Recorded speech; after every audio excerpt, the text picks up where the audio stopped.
शुरुआत में राजकुमार वीरसेन चंद्रपुर राज्य की एक मजाक की तरह थे। उनका नाम आलसी वीर पड़ गया था, क्योंकि वह राजकाज की जटिलताओं या युद्ध कौशल के अभ्यास में कोई रुचि नहीं दिखाते थे, बल्कि अपना समय शिकार के मजाक भरे प्रयासों, महफिलों में गीत, संगीत और सुस्त सैर में बिताना पसंद करते थे।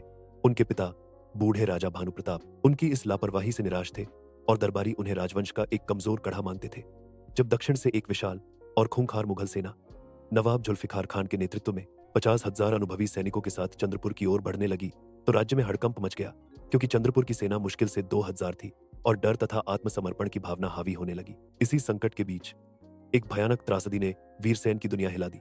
एक रहस्यमयी षड्यंत्र के तहत उनके पिता और उनके दो वीर भाई, जो राज्य की रक्षा की पहली पंक्ति थे, एक अंधेरी रात को विश्वासघाती हमले में मारे गए। और इस हानि ने वीरसेन के अंदर एक सुलगती हुई आग को भड़का दिया, जैसे कोई जादुई पर्दा हट गया हो। उसी रात एक गुप्त सुरंग में छिपा उनके बचपन के गुरु वृद्ध योद्धा सिद्धार्थ की डायरी मिली, जिसके अंतिम पृष्ठ पर खून से लिखा था, वीरसेन, तेरे भीतर का शहर सोया है, उसे जगा, या सदा के लिए चंद्रपुर का नाम इतिहास से मिट जाएगा। ये शब्द वीरसेन के हृदय में तीर की तरह धंस गए। उनकी आंखों से आलस्य का पर्दा उतर गया। उसकी जगह एक ठंडी निश्चयी चमकने ले ली और उन्होंने खुद को एक अकल्पनीय कठोर अनुशासन में झोंक दिया।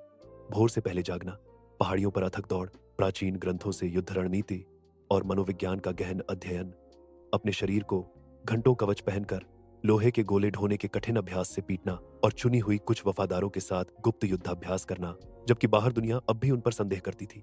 जब नवाब जुल्फिकार की विशाल सेना ने चंद्रपुर की सीमा पर कब्जा कर लिया और राजधानी को घेर लिया, तो नए सिंहासन पर बैठे राजा वीरसेन ने असंभव को चुनौती देने का फैसला किया। उन्होंने अपनी छोटी सी सेना को नागरिक स्वयंसेवकों के साथ मिलाकर पहाड़ियों और जंगलों के भौगोलिक लाभ का बेजोड़ इस्तेमाल किया।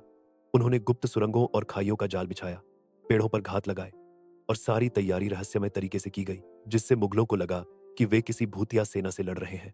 रहस्य और मनोवैज्ञानिक युद्ध उनके हथियार बने। मुगल शिविर में रातों रात अजीबो गरीब चेतावनी भरे संदेश पाए जाते। चंद्रपुर की भूमि तुम्हें निगल जाएगी। वीरसेन देवताओं का अवतार है। उनके रसद के ठिकानों पर अदृश्य हमले होते, जहां सिर्फ आग लगा दी जाती और कुओं में ऐसी जड़ी बूटियां डाली जाती जो पानी को कड़वा तो बना देती मगर जहरीली नहीं होती, जिससे मुगलों में अफवाह और भय का वातावरण बन गया।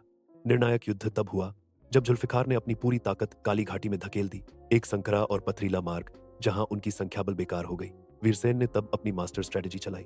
पहले से छिपे हुए उनके सैनिकों ने घाटी के ऊपरी किनारों से भारी पत्थरों और जलती हुई तारपीन से लथपथ बोरों की बरसात कर दी, जिससे नीचे भगदड़ मच गई और मुगल सेना के घोड़े तथा हाथी बेकाबू हो गए। इसी अव्यवस्था में वीरसेन की विशेष छाया योद्धा टुकड़ी, जो पूरी तरह हरे भरे छलावरण में लिपटी हुई थी और घाटी की दीवारों से जुड़ी गुप्त गुफाओं में छिपी थी, ने अचानक हमला बोल दिया, जैसे पहाड़ ही जीवित हो उठे हो। उन्होंने सटीक निशाने लगाकर मुगल कमांडरों और ध्वजवाहकों को ढेर कर दिया। जब जुल्फिकार खान स्वयं अपने विशाल हाथी पर सवार आगे बढ़ा, तो वीरसेन खुद एक ऊंची चट्टान से प्रकट हुए। उनका चेहरा शांत था, आंखों में स्टील जैसा संकल्प। एक अकेला सोच समझकर छोड़ा गया तीर हवा में सीटी बजाता हुआ निकला और जुल्फिकार के कवच के जोड़ में जा घुसा, जिससे वह गिर पड़ा, हालांकि मारा नहीं गया। यह देखकर मुगल सेना का बचा खुचा मनोबल भी टूट गया और भगदड़ मच गई। उस दिन आलसी वीर राजा वीरसेन ने सिर्फ एक युद्ध नहीं जीता, उन्होंने एक अद्भुत किंवदंती रच डाली। साबित कर दिया कि हौसला, चतुराई और अपनी मातृभूमि के प्रति प्रेम संख्याबल और भौतिक शक्ति से कहीं बड़ा हथियार होता है। उनकी छोटी सी सेना, जिसमें हर सैनिक एक लौह इच्छा शक्ति और अपने राजा में अगाध विश्वास से लबरेज था, ने एक अजेय समझी जाने वाली विशाल सेना को धूल चट्टा दी। और वीरसेन ने न सिर्फ अपना राज्य बचाया, बल्कि एक ऐसे साम्राज्य की नींव रखी जो उनकी बुद्धिमत्ता, न्यायप्रियता और असाधारण सैन्य कुशलता के लिए जाना जाता था।